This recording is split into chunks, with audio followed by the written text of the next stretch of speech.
Evelyn has a cool question here. It says, interested in the inclusion of expansive circular asana throughout. How does this connect to the third chakra? Okay, so a couple things I'll say there. So the third chakra is the solar center, and like the sun radiates in all directions, this solar energy in us is also intended to radiate in a full spectrum way. So that radiance in a circular pattern is part of what we're looking at here with these asana at the third chakra. But also because we tend to have, as a species, we have a shadow. So we don't know what's stored in our shadow because we don't know it. Part of why it's in the shadow, we don't want to know it. So in this circular, like we're moving our attention around to feel into, it's going to eventually include what am I holding in my shadow. And in the Bhagavad Gita, the 100 cousins across the battlefield from Arjuna, and by the way, the warrior for the third chakra is Arjuna. So the 100 cousins across the battlefield from Arjuna, they represent the shadow. They are the things that we don't want to see or know about ourselves, even though sometimes those things are also, they're actively expressed in society and they're given permission. They are the shadow expressions of our best nature.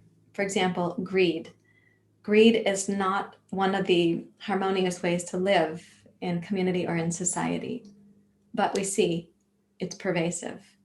And we see that in the climate crisis, that the global north and our propensity for greed and for wanting things that are produced in the global south and what's happening there and what's happening here, we see this massive imbalance.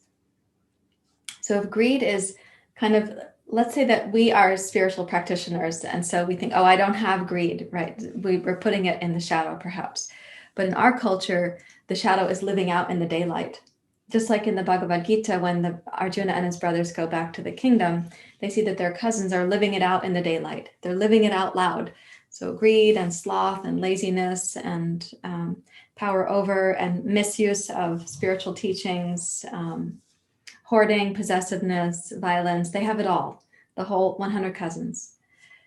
So while we're seeing that stuff, even though it's being lived in the daylight, I'm saying it's a part of the shadow of our species because it doesn't produce that luminous, full spectrum view of who we are and why we're here. So if at the solar center, the third chakra also is a place where we discover what is our personal dharma, what is our contribution going to be, what is our duty.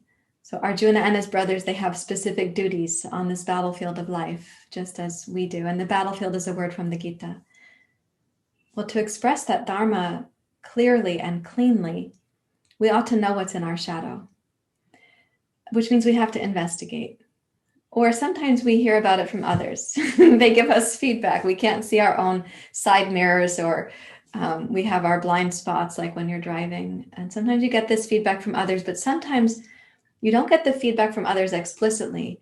What you do is you project it onto them, and you see it and you judge it.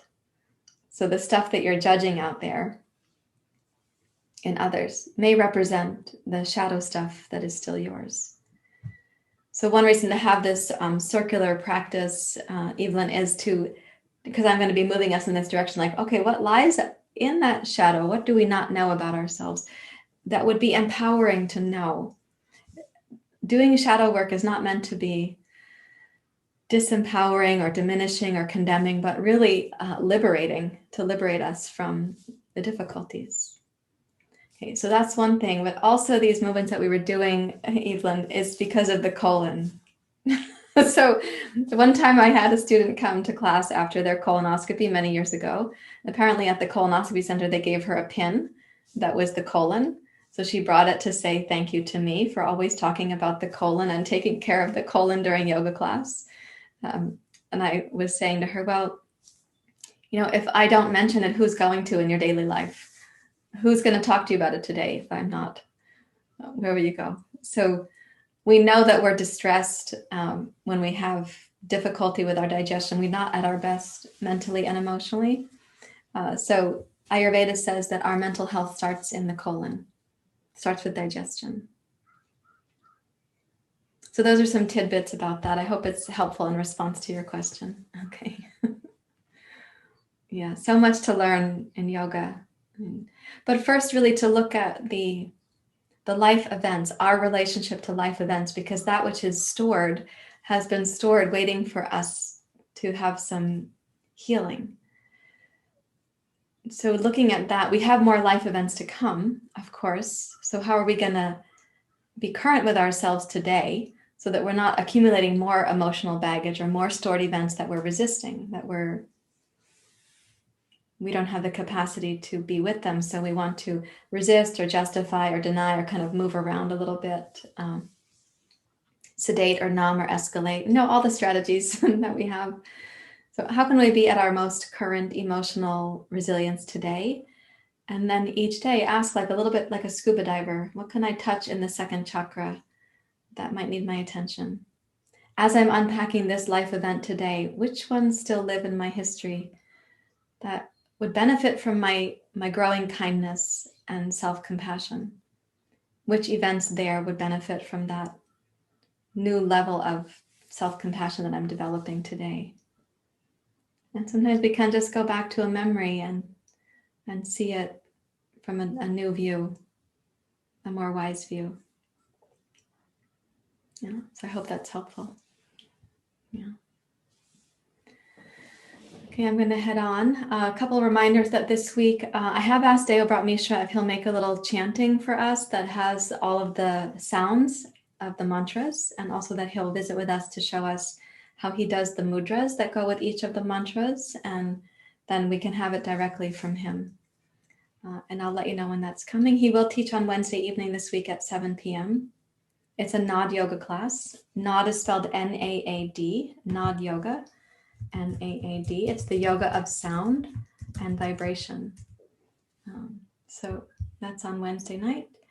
And then, if you are struggling with your Pitta dosha, if you're struggling with your Pitta energy, I am teaching a restorative yoga class on Tuesdays beginning tomorrow night for 4 weeks on cooling your Pitta, like making your Pitta sweeter, more cool, like the moon in the night sky.